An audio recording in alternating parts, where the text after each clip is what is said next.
so they came to the hospital. They took the child away, and I wanted to help the mom in any way that I could. And so I became a safety service provider for this little girl. Well, this little girl ended up in the beginning, it started out 1 to 2 days. She would stay overnight with me, and one to two turned into 2 or 3. And eventually she was living with my husband and I for like 5 days out of the week, because the father was always bringing her over and asking me did I want to take baby early. And I would say, yes, of course I want her.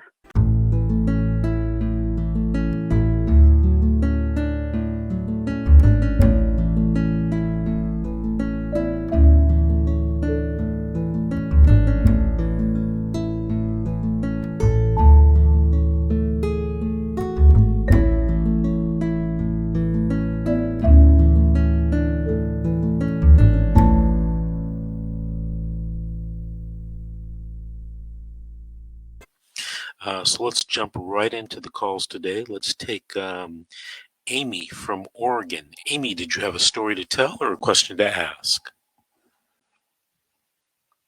Thank you, first of all, for hearing me out. I have a question, actually, I guess, more than I would tell the story, because the story's really long. But,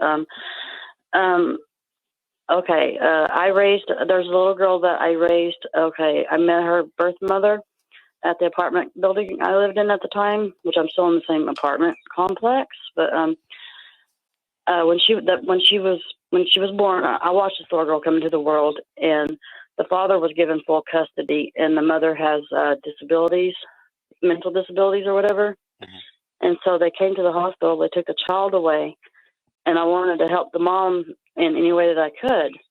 And so I became a safety service provider for this little girl.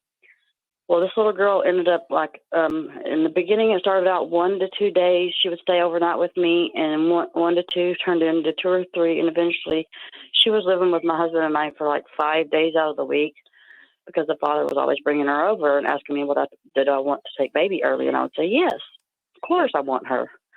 And anyway, her life is very well documented with videos and pictures and stuff like that. And since I'm not the biological mother to this child, and since she was removed, and the reason that she was removed is because she has 2 older half siblings, and the oldest one, the eldest daughter, made an accusation against her father and her mom's boyfriend.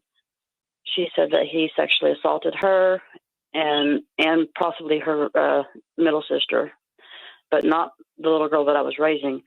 Well, anyway, they never went to CPS showed up at the father's house first, but the girls weren't there. Mm-hmm.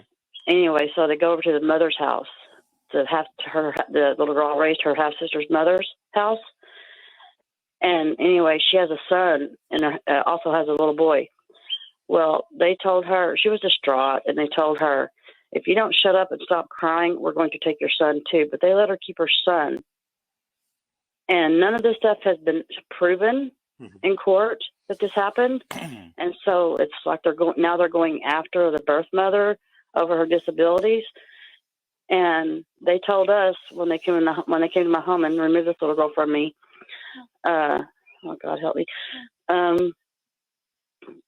they told us to get certified to be foster parents, right? Mm-hmm. And we went through the grueling process of becoming certified to be foster parents, so that I could get this little girl back while this investigation is going on. And it's been almost 2 years. Come June 17th of this year, it'll be 2 years that they've been in foster care. 2 years?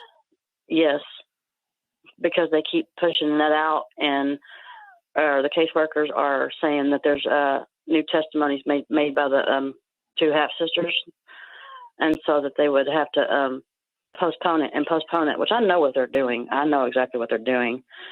But I raised this little girl. She called me mom. She called my husband dad. And we always told her, look, you got 2 mommies, you got 2 daddies, so you got twice the love, baby girl. And, they never gave the birth mom a chance to even mess up with either one of her children. She has another one that's in foster care too. They removed. And so as someone who's a non-relative, but yet I raised that little girl. Mm-hmm. Okay, yeah, I Okay, yeah. At first, I didn't know what to do. I'm just doing whatever they tell me to do, right? And they told us to get certified. We did. We took parenting classes, a 6-week course parenting class for them. We got the right size, everything. Amy, hold on for a second. Okay. You're in the state of Oregon, right? Yes, sir. Okay, so have you talked to a lawyer in your state about helping you? I have tried to find a lawyer, and I can't find one in this town. But I've only recently started looking for an attorney because I was told that I had no rights because I'm not a bio parent to her. Well, you know what? That's what I have been told. Okay, that's not necessarily true. If your case was in California, for example, you definitely would have rights. You might even be able to file for something called presumed parent status. But you know what? I work with an attorney in Oregon. What county are you in? Douglas County. Okay, I work with an attorney. He's in Deschutes County. But what I'd like you to do is during the week coming up, I want you to call me at my office, and I'm going to give you his name and number, and you give him a call and see if he can assist you with your, I think they call it DHS matters or CPS matters in Oregon. Okay. Okay. Let me give you my office number. It's 888-888-6582.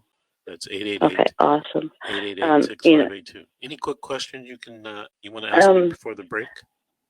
No, I don't think I have any more questions. I think I think you pretty much answered it. I want you to know that what you're doing is awesome and amazing. I mean, thank you, God, for someone like you, because I was just researching how to what to do when you're dealing with evil, lying CPS workers. And Mrs. G's, one of her videos popped up, and I have been in contact with her. Okay. But she's an amazing woman. Keep listening, because she's going to be a guest host in a few minutes.